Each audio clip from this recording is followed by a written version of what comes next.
मास कृष्ण पक्ष ज्येष्ठ मास कृष्ण पक्ष नवमी तिथि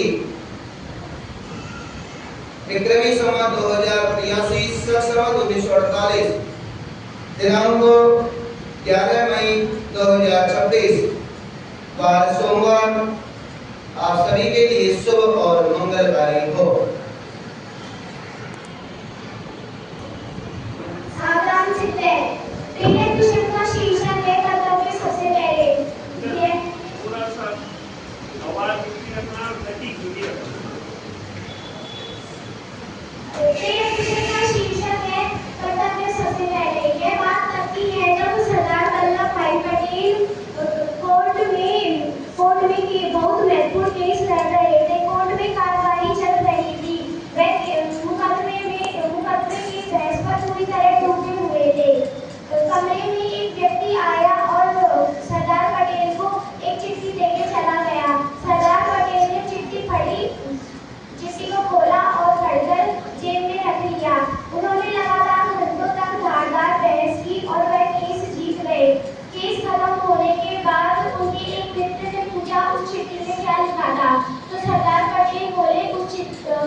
जैसे बहुत सारे दिन अभी कल मैं देख रहा था ग्रुपों पे भी और आपस में भी था मदर डे, ऐसा कुछ day, father day, mother day और पता नहीं कितने डे चलते हैं।